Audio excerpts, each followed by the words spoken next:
Bueno, iniciamos con nuestra grabación y con nuestro webinar. Muy buenos días a todos y todas. Gracias por aceptar esta convocatoria y gracias a ti, Pamela, por aceptar este espacio para que nos cuentes un poquito de todo lo que estás haciendo en Alemania. Para mí es un gusto, un placer y un privilegio tenerte con nosotros y con nosotras el día de hoy. Pamela Ochoa es física, también es física médica de la Universidad Nacional de Colombia, es doctora en física por la Universidad de Heidelberg. Durante su pregrado hizo parte del grupo de física nuclear donde trabajó en la caracterización de materiales radiactivos de origen natural mediante espectroscopía gamma, así como el diseño de medidas de protección radiológica para un dispositivo de desminado humanitario basado en técnicas nucleares. Su tesis de maestría, desarrollada en colaboración con la Universidad de Heidelberg en el Centro Alemán de Investigación del Cáncer, se centró en la predicción del rango en terapia con protones. Desde entonces ha trabajado en el desarrollo de métodos de monitoreo para radioterapia con partículas. Su investigación doctoral se enfocó en ese monitoreo in vivo de la radioterapia con iones de carbono, integrando sistemas de detección en entornos clínicos y realizando estudios clínicos. A lo largo de su trayectoria académica, ha presentado su trabajo en diversas conferencias internacionales y ha sido invitada como conferencista a distintas universidades. Gracias, Pamela, por este espacio y muchas gracias por compartir tu conocimiento. Buenos días para todos. Primero, muchas gracias por la invitación. Y nada, vamos a comenzar. Entonces, hoy les voy a hablar de algo que tal vez no es muy común porque en el contexto colombiano nosotros no escuchamos mucho sobre este tipo de terapias y más adelante les voy a contar el por qué. Entonces, hoy vamos a hablar de radioterapia, ¿no? Y especialmente de la terapia con partículas. Entonces, mis diapositivas están en inglés, puedo hacer la charla en español. Si tienen alguna pregunta o duda, no duden en preguntar.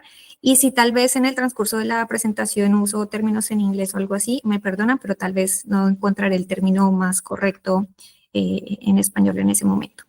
Entonces, como una introducción a la terapia con partículas, ¿qué es exactamente la terapia con partículas? Es una forma externa de radioterapia que usa partículas cargadas. Entonces, dime. Aparece en negro. Ah, pero es porque estás moviendo porque aparecía, pero ya aparece en la presentación, es que ahorita no aparecía. Ok, me dice si está... Ahí sí, ahí está funcionando. Sí, perfecto. Ok, por favor, deténme en cualquier momento si vuelve a ocurrir. Gracias. Entonces, una clarificación sobre por qué llamamos terapia con partículas esta terapia.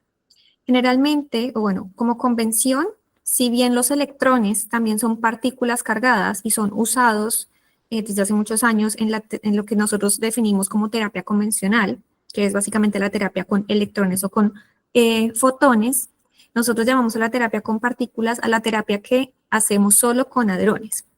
Y bueno, ¿qué es un hadrón? Pues un hadrón es básicamente un protón o un neutrón o un núcleo que está compuesto por protones y por neutrones. Entonces, protones y neutrones están hechos o su composición son por quarks. La fuerza fuerte es la física que los describe y nosotros usamos hadrones cargados. Entonces, históricamente se han usado muchos tipos diferentes de hadrones para intentar ver si funcionan para tratar pacientes con radioterapia externa. Entonces, los protones, que son los más comúnmente usados ahorita en la clínica, fueron investigados desde 1957. También se usan carbonos, que es con lo que yo trabajo actualmente. Se usan también helio, oxígeno. Se han hecho estudios con neón y se han hecho incluso estudios con pions. Pero el neón y el pion tienen algo que se llama LET, que es básicamente qué tanta energía depositan en el paciente, y depositan mucha energía, tanta energía que ya no es saludable, digamos, que ya no es bueno para el paciente. Entonces, actualmente, y el hospital donde yo trabajo acá, tienen disponibles protones, carbono, helio y oxígeno de los cuales protones carbono son usados en la rutina clínica, y helium es ahora parte de un estudio clínico y pues también está disponible para los pacientes. ¿Cuál es la diferencia entre tratar pacientes con protones y tratar pacientes con hadrones? Perdón, con fotones y con hadrones. Entonces, esta gráfica que estamos viendo acá nos describe cuál es la energía que se deposita en el paciente para matar o para tratar el cáncer. Entonces, si nosotros tenemos, ¿están viendo mi mouse, Laura? Sí, sí, lo Ok, estamos perfecto. viendo. Perfecto. Entonces, si nosotros vemos que esta es la profundidad del tejido, ¿no? Que tiene que penetrar los fotones o las partículas, vemos que la deposición de energía hecha por los fotones sigue esta curva. Entonces, cuando entra al tejido, empieza de una vez a depositar energía, luego llega a un máximo y luego decae. Pero la diferencia es que los protones van tan rápido al principio que no interactúan con el tejido. Llega un punto en que pierden toda su energía, digamos, para poder moverse y depositan toda su energía en esta parte que nosotros, en este pico que se llama el pico de Bragg. Entonces, la diferencia o la radioterapia convencional con fotones es ioniza indirectamente el tejido porque es lo que genera es una reacción en cadena para que los electrones, que son los que tienen la capacidad de ionizar, lo hagan. Los fotones se atenúan en el paciente y la física que siguen los fotones es el efecto fotoeléctrico, el Compton scattering y la producción de pares. Pero por otro lado, los hadrones, que es lo que nosotros conocemos como la terapia con partículas, ellos sí pueden directamente ionizar y ellos lo que hacen es que pierden energía cuando entran al tejido, ¿no? No es que se atenúen, es que pierden energía. Y pueden sufrir interacciones con el campo de Coulomb con el núcleo o interacciones nucleares directamente. Entonces, la descripción de cómo la descripción física de este fenómeno del Bragg peak está dada por una ecuación que se llama Bedlock, pero eso no es importante aquí.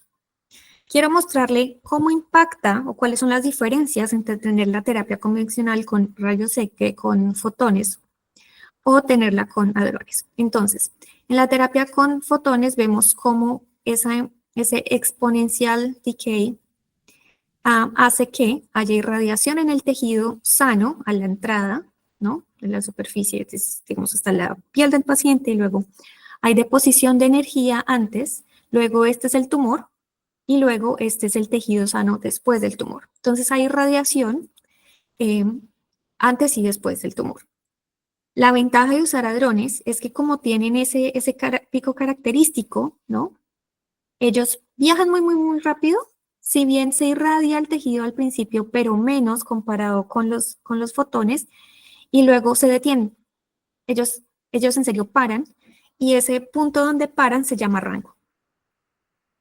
Y bueno, acá lo que también explican es, o en este plot lo que también podemos ver, es que aparte de que el tejido sano después del tumor no se irradia, o la probabilidad es muy baja, para construir una deposición de dosis uniforme, pues lo que hacemos es irradiamos varias partículas, en este caso a diferentes energías.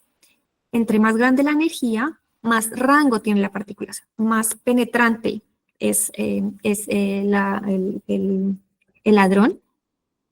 Y así construimos algo que se llama SOBP, que es el Spread Out Bragg Peak, o sea, el pico extendido de Bragg. Entonces, esta es la principal diferencia entre los dos tipos de terapia. Aquí les estoy mostrando una distribución de dosis, un comparativo de distribución de dosis entre fotones, teniendo 9 ángulos de entrada, y iones de carbono, con solo 3 ángulos de entrada. Y lo que nos quiere señalar esta imagen es que el 50%, que si ustedes ven la región en verde, es donde el 50% de la dosis ha sido depositada. Y si vemos la región verde acá, es bastante grande, ¿no? Y acá es chiquita. Eso es lo que tenemos que tener en cuenta o recordar de esta imagen. Les conté también que al principio cuando hice el comparativo entre fotones y hadrones, que la física aquí es diferente, ¿no? Y entonces que acá tenemos interacciones de Coulomb y tenemos también interacciones nucleares. Y por esas interacciones nucleares lo que pasa es que cuando nosotros tenemos un núcleo, que son básicamente protones y neutrones, por ejemplo, el de carbono, que son 6 neutrones y 6 protons, ese núcleo es tan grande que cuando interactúa con el núcleo de los átomos del tejido humano se puede romper y eso se llama fragmentación. Entonces, lo que nos está mostrando este plot es que si seguimos la línea roja, son los iones de carbono primarios, o sea, lo que nosotros le damos al paciente, pero que la dosis, o sea, la energía que se deposita en la terapia de partículas, no solo viene por la interacción de los primarios, en este caso de los carbones, sino también porque cuando los carbones entran en el tejido empiezan a romperse y esos fragmentos generan una cascada de efectos que hacen que la dosis aumente en la parte de plana, nosotros llamamos de la entrada de la partícula, pero también hace que, como yo les dije, las partículas paran, ¿no? Y paran, pero paran. Si ustedes ven acá, sí, los carbones primarios acá pararon, es esta línea roja que se ve acá, pero los fragmentos, como tienen la misma energía cinética que el ion primario, pero tienen una masa más grande porque son pedacitos más pequeños de ese núcleo de carbono, tienen un rango, o sea, pueden viajar mucho más lejos que las primarias. Y por eso tenemos esto que les llamamos cola de fragmentación. Entonces, este es un esquema básicamente de qué es fragmentación. Entonces, tenemos el proyectil, que es nuestro carbón primario en este caso. Tenemos el target, que son los núcleos de los átomos en el tejido humano. Hay una reacción que es una colisión física y podemos tener, aparte de los fragmentos que les acabo de contar, que son básicamente piezas más pequeñas del carbono primario que entró al paciente, también podemos tener prom gamma, ¿no? Prom gamma rays.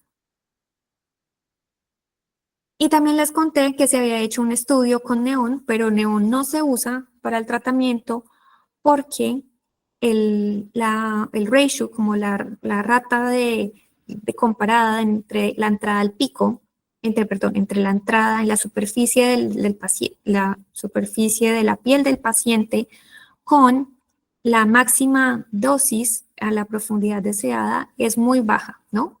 Entonces, lo que quiere decir es que estaríamos dándole mucha dosis al paciente en la superficie de la piel.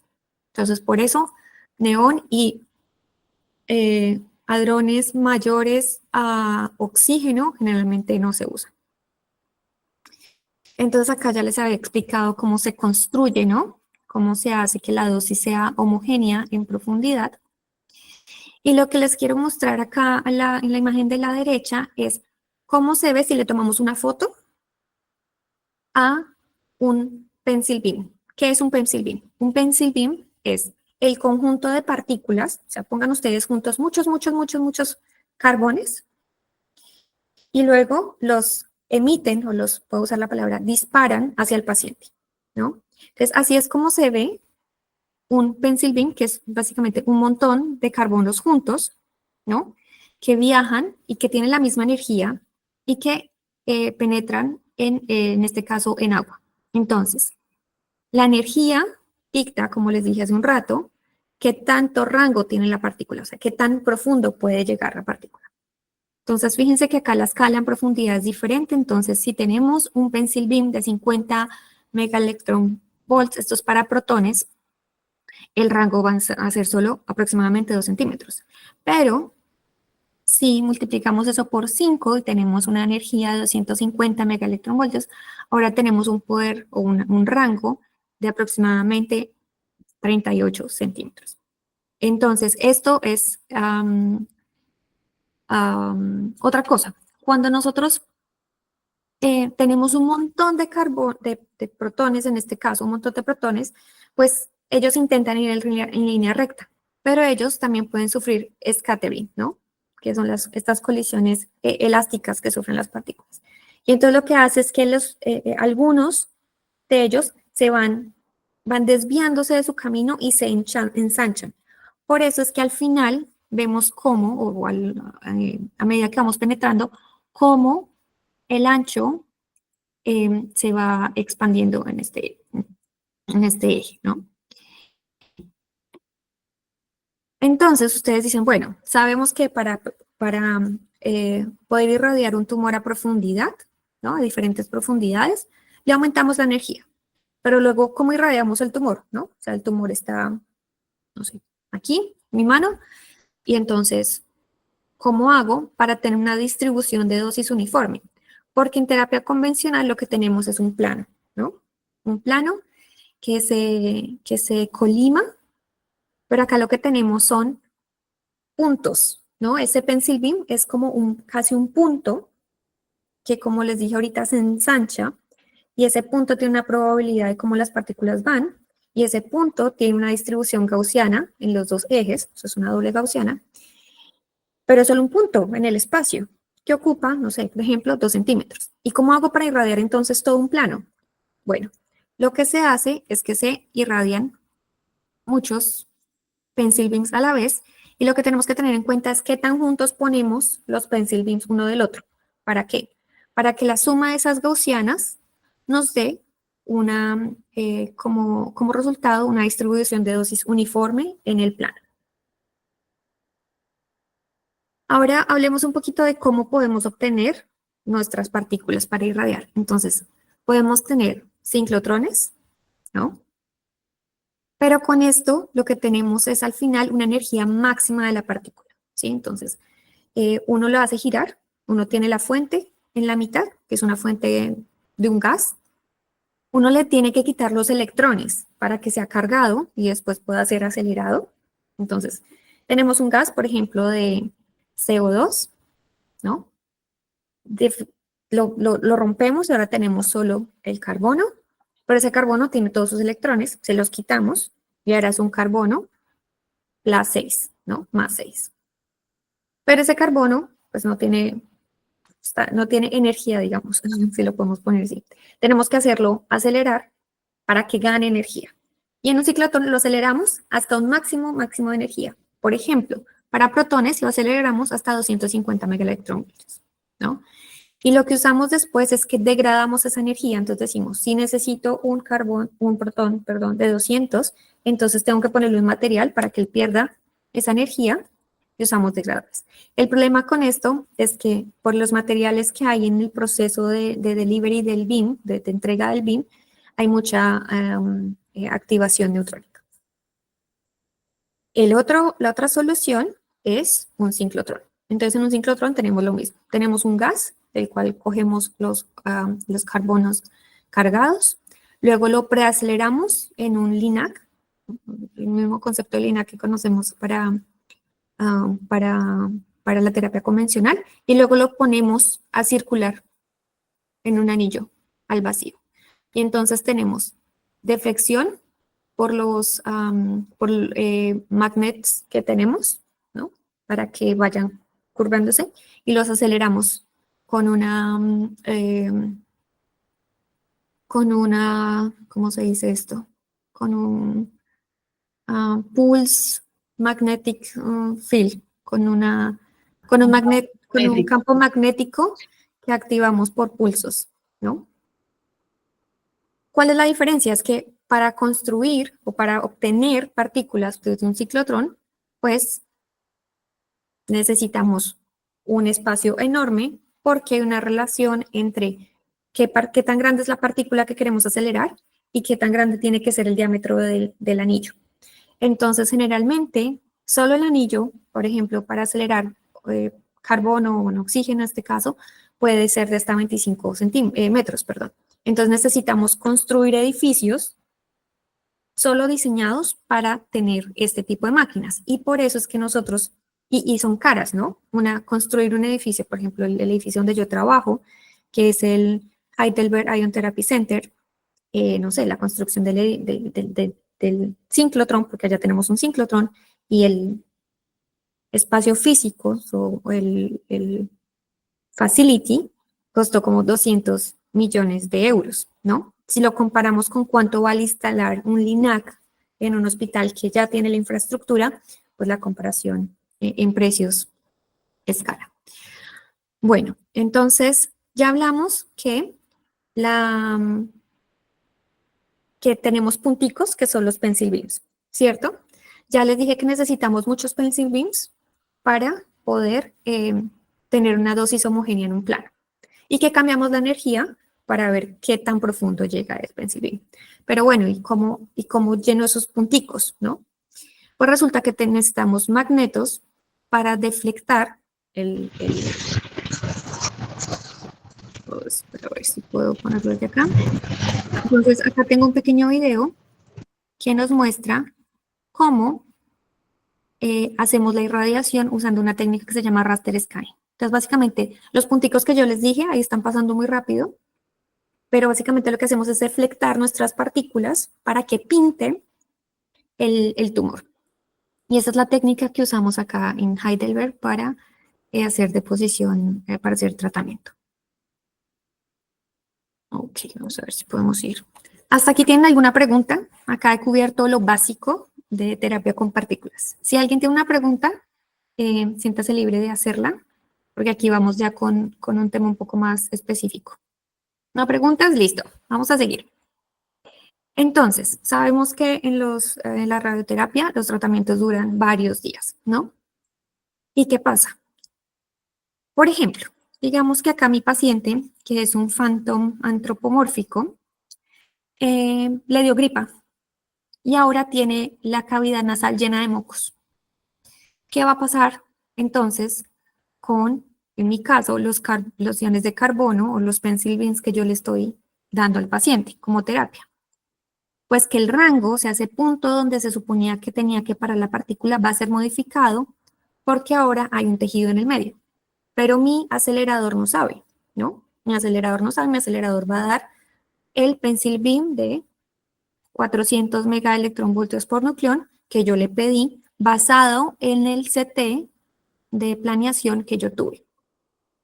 Entonces acá se habla es que hay un reto enorme en la terapia con partículas. Y es que nosotros, o en este tipo de terapias, tenemos que hacer como creer mucho que la anatomía del paciente no va a cambiar a lo largo de los días, ¿no? Pero eso no es cierto. Y hay algo que se llama el triángulo de Bermuda de los range uncertainties, y es que estima cuál es el porcentaje o qué casos puede afectar más el outcome de la deposición de dosis. Y dice que las variaciones en la anatomía del paciente son las primeras, ¿no? Es la más grande. ¿Y qué pasa? Hay muchos cambios anatómicos que pueden ocurrir en el paciente. Por ejemplo, cavity filling, que el paciente pierda o gane peso, que el tumor se encoja o sea grande, que el tejido se inflame, y eso puede hacer que la deposición de dosis entonces sea afectada de cambio. En este ejemplo tengo la deposición de dosis física, el comparativo entre cómo se ve en este escenario en donde el paciente no tenía gripa, que es el Planning CT que se usó para hacer los cálculos se fue el que usó el Treatment Planning System para hacer el cálculo de la dosis, y miren cómo se ve aquí esta zona, ¿no? En la que ya pues no hay energía depositada. Y ese básicamente es uno de los grandes temas que se trabaja en la investigación en terapia con partículas y se llama Treatment Monitoring, ¿no? Entonces, básicamente el Treatment Monitoring se pregunta ¿y entonces en dónde paró la partícula? O se pregunta, por ejemplo, ¿cómo fue la deposición de dosis? O se pregunta, por ejemplo, ¿hubo cambios anatómicos en el paciente? Y para eso nosotros podemos usar básicamente la física, ¿no? Entonces usamos la física, ¿por qué? Porque como les comenté hace un rato, los hadrones primarios, ¿no? Como por ejemplo, los carbonos, se pueden fragmentar. Pero en ese proceso, también, por ejemplo, cuando hay radiación con protones, hay una excitación de los fragmentos de los núcleos del tejido en el paciente y como una reacción a la desexcitación de esos fragmentos puede haber irradiación de prongama, pero también puede haber que los núcleos en el paciente, los núcleos atómicos en el paciente pierdan, por ejemplo, neutrones y entonces ahora ese núcleo que era neutro queda radioactivo y se puede hacer aniquilación gamma y podemos detectarlo con PET. Entonces, la idea de hacer técnicas de monitoreo en el cual no haya una dosis extra administrada al paciente, por ejemplo, no se le tome una imagen como unos rayos X o un CT, sino usar solo la física, es lo que nosotros usamos en los métodos de monitoreo. Entonces, como les conté, podemos tener promgamas. Básicamente se usan detectores en el cual nosotros sabemos más o menos cuál es la probabilidad de interacción o en dónde hay más interacción, ¿no? Al pie del Bragg peak, de esa curva enorme. Entonces, lo que nosotros esperamos ver cuando hacemos las mediciones o detectamos los gamas es ver un montón de gamas viniendo del Bragg peak. Y así podemos correlacionar en dónde la partícula se detuvo comparada con los programas que salen. Entonces, acá vemos cuáles son la energía de los programas más característicos cuando se irradia, por ejemplo, un tejido como el H2C, y entonces se hace una comparación de los espectros, y con eso se puede ver en dónde paró la partícula. El otro caso es, como les dije, hacer el análisis por PET, pero acá hay varias consideraciones. La primera es que nosotros tenemos, para PET necesitamos un anillo, ¿no? Un anillo lleno de detectores, generalmente ventiladores, para poder hacer la detección. Pero generalmente nosotros la terapia la hacemos por los laterales, ¿no? Primero porque si queremos, por ejemplo, irradiar cavidad oral o nasal, pues no queremos pasar por el medio del cerebro. Entonces es más fácil ángulos laterales. Entonces no podríamos usar un PET normal, ¿no? Podríamos usarlo, pero tendríamos entonces que irradiamos al paciente y nos lo llevamos rápido a un PET. Pero ¿qué pasa? El decaimiento, ¿no? O los elementos radioactivos que quedan después de la irradiación tienen un periodo de vida muy corto, que va entre 2 minutos a 20 minutos. Entonces tenemos que ir muy, muy, muy rápido, ¿no? Y poner y hacer el PET al paciente.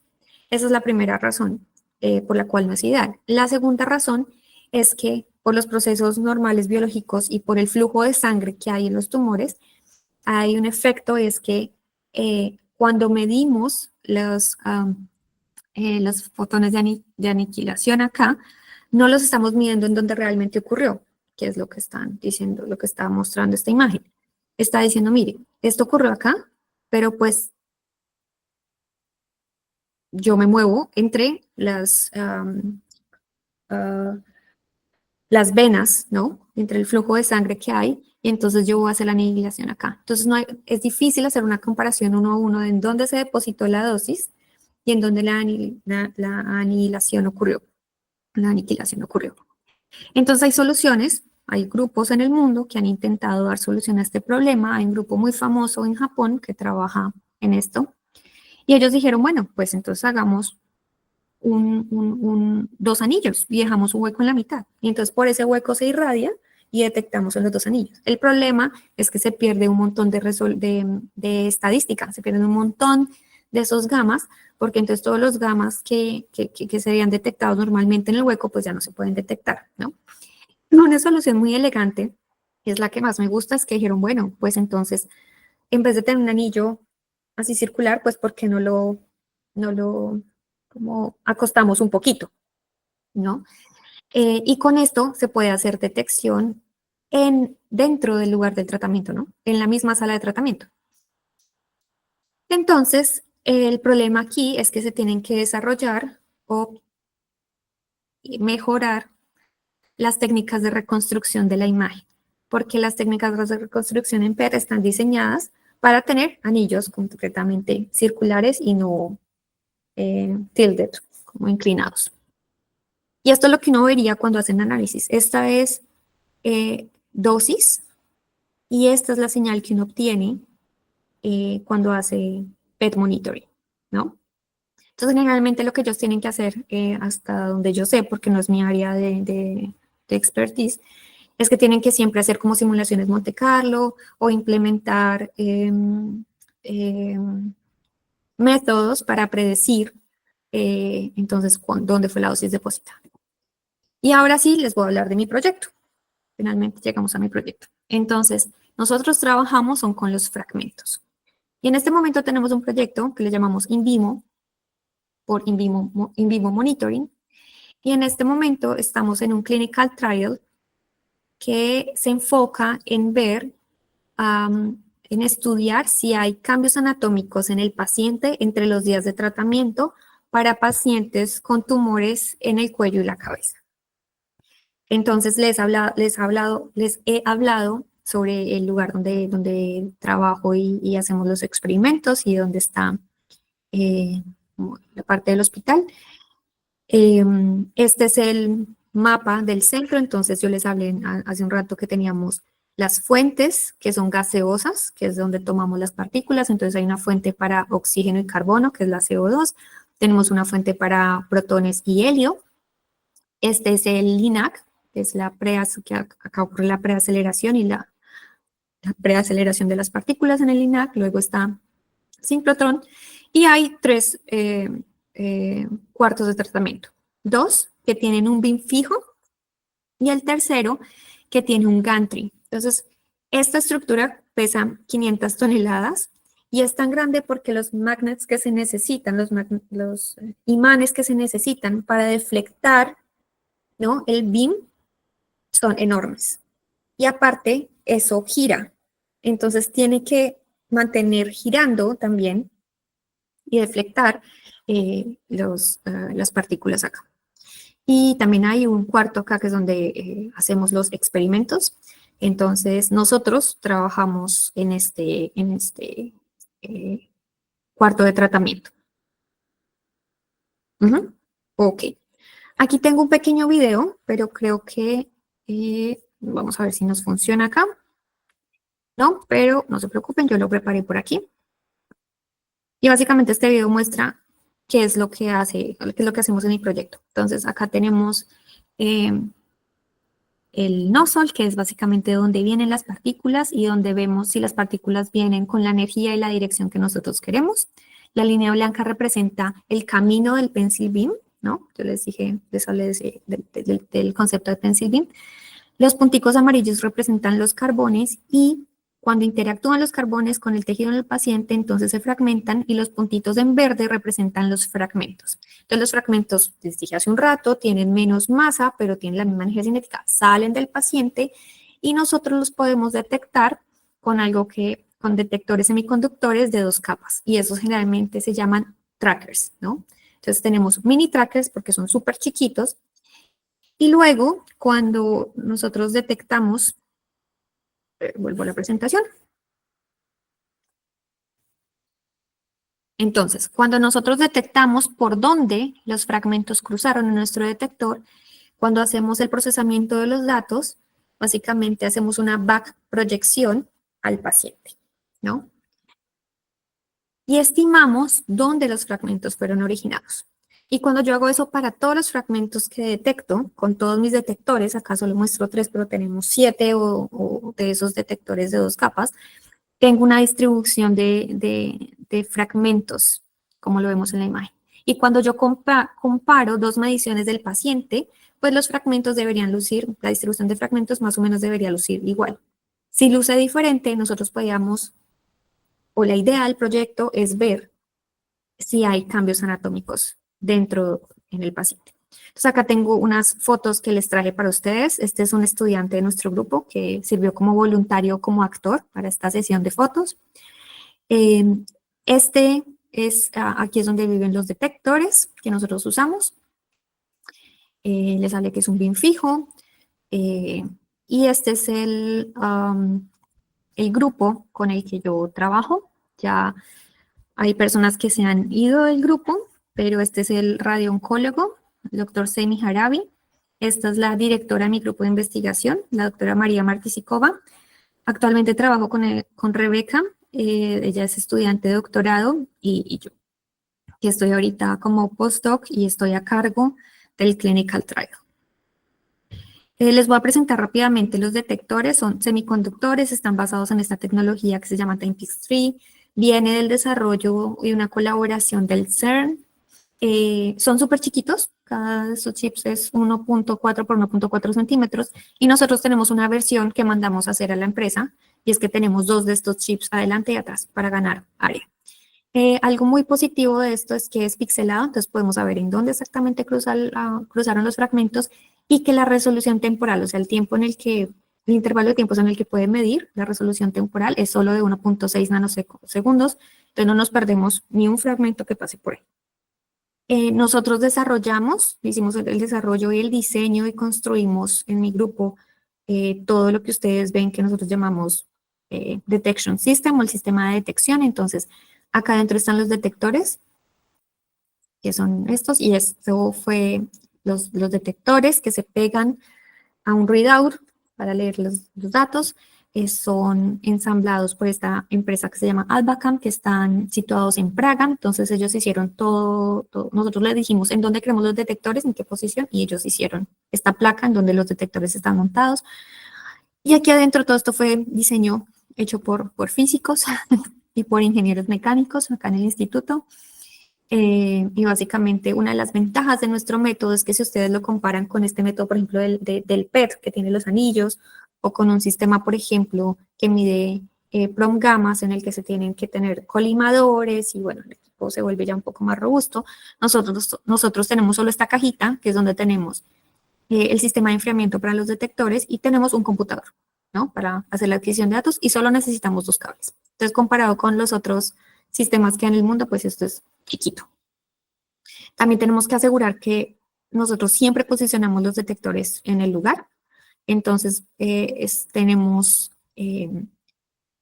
unos pivotes que están atornillados al suelo de concreto de este lugar. Y luego tenemos como esta formita en cono y el negativo están las paticas del detector system. Y así nos aseguramos que siempre que vamos a hacer medidas, entonces ponemos los detectores donde es, ¿no?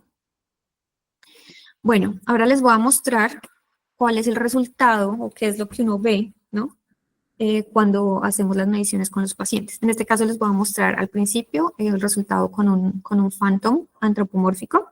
Entonces, esta fue la imagen que usé para la motivación de cómo la dosis se ve afectada cuando nuestro phantom le dio gripa. Y ahora les voy a mostrar qué es lo que vemos nosotros, ¿no? Entonces, cuando yo mido y hago esa back proyección de los datos, yo veo diferencias entre los 2 casos, ¿no? Porque en un caso el paciente tenía gripa y lo que yo veo es que tengo menos señal antes y menos señal después. Y digo, pero bueno, ¿y por qué tengo menos?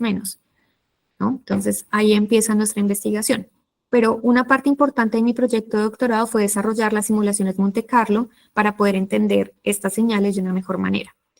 Entonces, yo en mi Monte Carlo le puedo preguntar exactamente al fragmento, oiga, ¿usted dónde se fragmentó? ¿No? ¿En dónde fue que ocurrió? Y entonces, ¿qué pasa? Que entre más denso sea el tejido, hay más probabilidad de fragmentación y pues si antes no había tejido y luego ahora hay tejido, pues vamos a ver una señal como vemos acá en rojo que dice, ahí hay nuevo tejido, ¿no? Y otra variable, no, otra cantidad que puedo obtener de las simulaciones Monte Carlo son todas las interacciones hadrónicas que ocurrieron, no solo las que detecto, porque estos 2 datos de acá, los fragmentos, es solo de los fragmentos que yo detecto en mis detectores, pero en la simulación estoy diciendo todos los que ocurrieron. Entonces aquí podemos ver una correlación directa entre lo que ocurre en el paciente, la señal que yo veo, ¿no? Que viene del origen de los fragmentos y lo que yo soy capaz de medir con mis detectores, con mi método. Entonces, eso fue mi proyecto de doctorado, establecer relaciones entre las señales que nosotros medimos y lo que yo podía obtener de las simulaciones. ¿Alguna pregunta hasta acá? Ok, voy a continuar. Entonces, ahora les voy a contar 3, como lo que es el monitoreo de la terapia ha sido un tema que ha sido estudiado desde hace algunos años, que se sigue estudiando, es muy importante, pero hay otros como hot topics en lo que es la terapia con partículas. Entonces voy a contar 3 de esos hot topics en lo que nos queda un poquito de la presentación. Una idea es que incluso podíamos intentar reducir la dosis que se le da al paciente si usamos como un tipo de colimador que haga que básicamente se pongan barreras para que la dosis no sea dada, esto es un penicilin, para que el penicilin no atraviese todo el tejido acá, sino solo partes de ese tejido usando un colimador. Entonces eso es un hot topic y se llama mini beans. El otro hot topic es hacer arc therapy. Y básicamente arc therapy es irradiar consecutivamente diferentes ángulos en el paciente, porque lo que hacemos ahorita es que ese gantry enorme que les conté que pesa 500 toneladas, se mueve a un punto e irradia. Y luego se mueve a otro punto y se irradia. Se mueve a otro punto y se irradia. La idea acá es que haya movimiento continuo mientras irradia. Y el otro tema, que de hecho no es nuevo, pero se está ahorita retomando un montón, es que el paciente esté sentado en vez de estar acostado. Esto ha traído y se han mostrado en muchas encuestas que se le han hecho al paciente, que es más cómodo para el paciente y empodera al paciente, ¿no? Porque la posición de estar acostado se siente como muy vulnerable. Entonces, de hecho, las primeras terapias que se hicieron de radioterapia, el paciente estaba sentado, pero como el desarrollo de los CTs se hizo para que el paciente estuviera acostado, por eso es que al final las terapias terminaron haciéndose con el paciente acostado. Entonces, esto es otro hot topic y hay algunas empresas que están trabajando en desarrollar también CTs y terapias con el paciente sentado. Una se llama PiCure y la otra se llama Leo Cancer Care. Bueno, y ahora quiero usar el último minuto de la presentación solo para darles una idea de lo que se hace en el Instituto de Investigación del Cáncer asociado a la medicina nuclear, ¿no? Porque creo que podría ser de interés para alguno de los presentes acá en el webinar. Entonces, les voy a mostrar básicamente los departamentos que trabajan en medicina nuclear. Entonces, está la unidad cooperativa clínica de medicina nuclear. Está un grupo de investigación junior que se llama Translational Radiodiagnostics. Y aparte de eso, hay una core facility. O sea, un core facility es básicamente alguien que le vende casi que, no le vende servicios, pero es una parte en el organigrama, es quien tiene equipos y quien puede dar servicios a los otros grupos de investigación, ¿no? No es que los vendan, no es una cosa monetaria, es quien tiene las máquinas para dar servicios. Entonces, solo con esta pequeña diapositiva sobre las opciones, por si alguien está interesado, puede contactar a los investigadores de estos grupos o solo los invito a ir a la página de internet del instituto y, como decimos, echar un ojo a estos temas. Y con esto quiero terminar la presentación. Muchísimas gracias. Pame, muchas gracias por esa presentación tan interesante, de verdad. Por ahí me escribieron que estaba sonriendo, pero es porque me siento supremamente orgullosa de Qué bella, gracias. No sé si alguien tiene alguna pregunta al respecto. Jennifer, no, no, están aplaudiendo, todo el mundo está aplaudiendo. Karen. Gracias, Laura. Pamela, pues felicitaciones por este tema que nos has presentado, muy interesante, novedoso en mi caso, que no estoy tan relacionada con la parte de salud, pero gracias porque lo has tratado de hacer de la forma más posible, ameno y sencillo para quienes no usamos esta terminología en nuestro quehacer diario. Tengo dos preguntas. La primera es,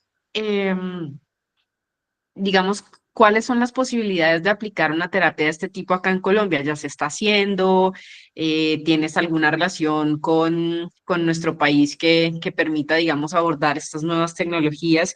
Y segundo, pues como estás del lado de la investigación y también es un poco la idea de Win Colombia de explorar esas posibilidades para otras personas, nuevas generaciones que se inclinen también un poco hacia el campo de la investigación. ¿Qué opciones hay para que algunas mujeres colombianas se puedan vincular, estén interesadas en este tema y puedan acceder a estos estudios fuera del país? Gracias. Me encantan las dos preguntas. Entonces, la primera, aquí hay, bueno, el primer contexto para responder la pregunta. Esta terapia está disponible en Europa, en Asia, China, Japón, Singapur,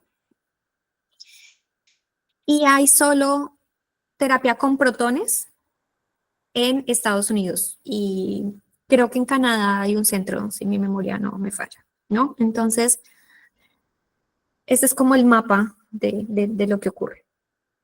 Hay un centro que se va a abrir en Argentina y de hecho, este año la conferencia de investigación más grande sobre este tema fue en Argentina, porque ellos van a empezar a tratar pacientes solo con protones.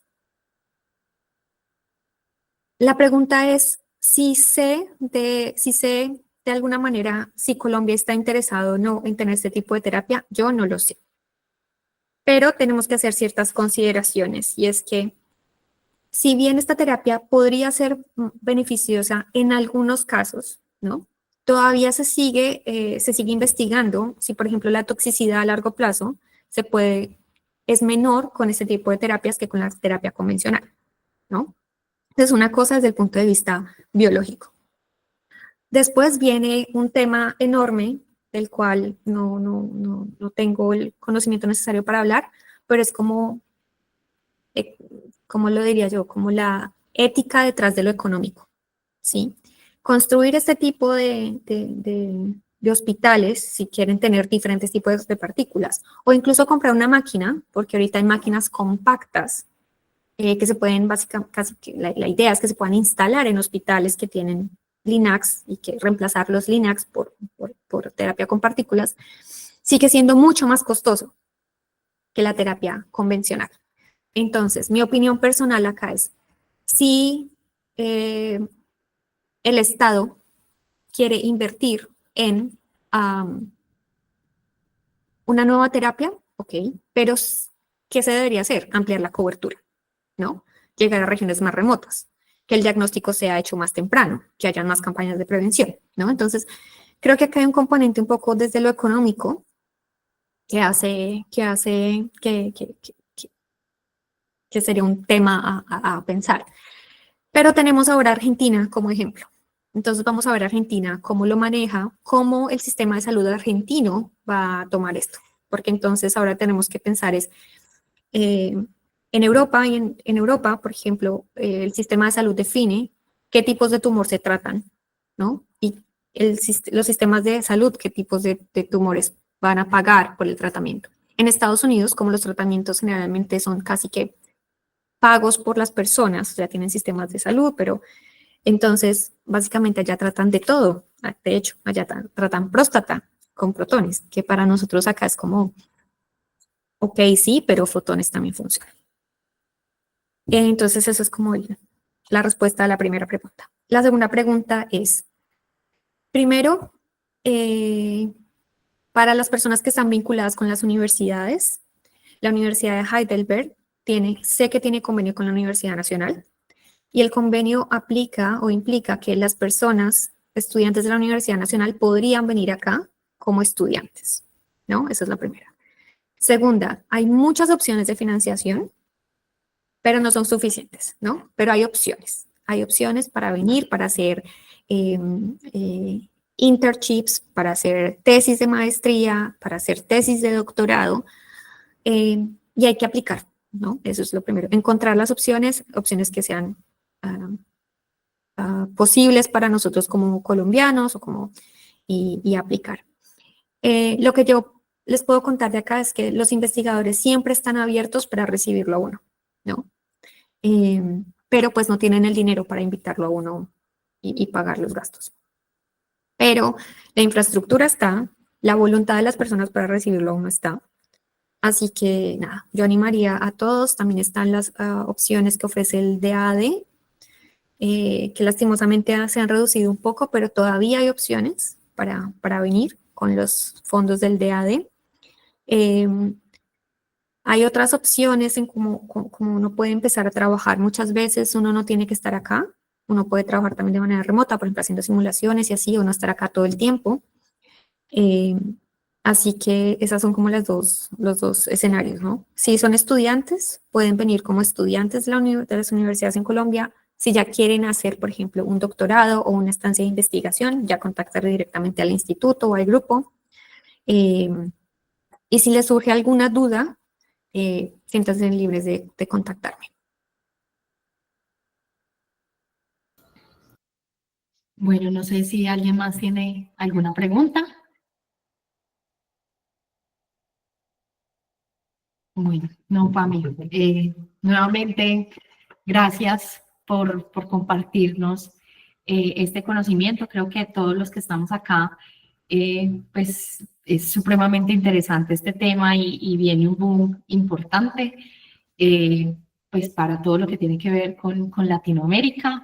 Es un trabajo igual por muchos lados de infraestructura y de regulación, de ética, como hablaste. Entonces, la verdad, agradezco mucho este espacio y bueno, invitarlos a todos a que se unan a nuestras redes, pues en Instagram, en LinkedIn, y pues este video y esta charla quedará cargada en YouTube, en el YouTube de Win Colombia. De verdad, muchísimas gracias. Gracias a ustedes.